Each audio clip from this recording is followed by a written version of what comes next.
mami niya. Ban ka? Tara. Tara. Kikinig siya. Tara. Tayo? Asa ka?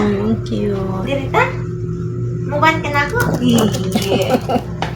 Sit na, sit. Sit na. Sit na daw. Nak, sit daw. No. No, wag kagat. Hindi ka gat. Ikaw naman. Iba naman yung sayo eh. No, wag kagat, bebe. Sit down. Asa ta?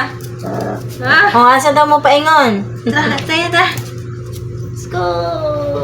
La, malakat ka nga. Bye-bye. Malakat ka na sa guwa. Biyakan ka na ni mami. Matay ay.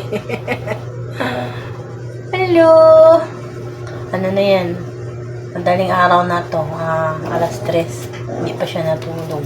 Ang gugulo. Yan, ganyan siya ka-spoiled sa mami niya.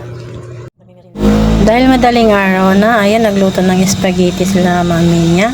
At hindi siya nagpapahuli, ayan, gutom mo, diba? At dito sa bahay, sinasanay din namin si Chiki na makaintindi sa bawat lingwahe namin. Dito kasi sa bahay namin, 3 lingwahe gamit namin, Hiligaynon, Cebuano, at saka Tagalog.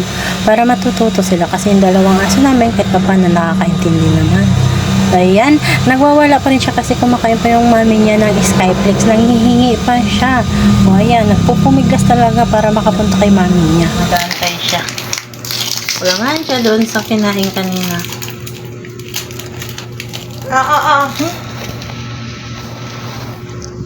O, diba? Walang pili si Chiki.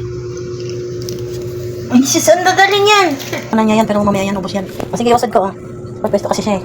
Ano ba yan? Gusto niya pumisto. Ano? Diba? Ayan. Nakulangan siya sa spaghetti, eh.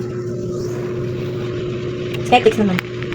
Uubusin din niya yan, mamaya. Kanina nagmerienda din yan. Mamaya ko na Skyflix, nanghingi din yan. Cute, eh. Ganito din ba papit niyo? Walang pili. Ay, sarap naman yan. Hingi po ako. Nabalan din niya parang yung ipin niya. Ano, tanggal yung pagkati-kati. Diba? Yummy. Mawak pa yan, eh. Cute.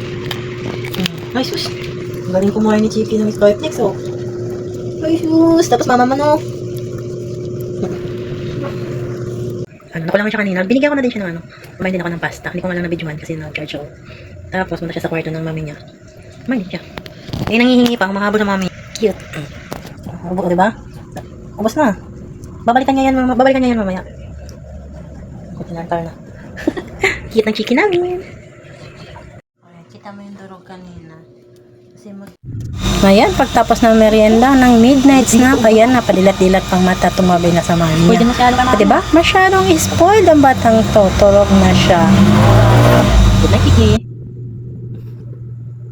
Talaga, tulog na talaga.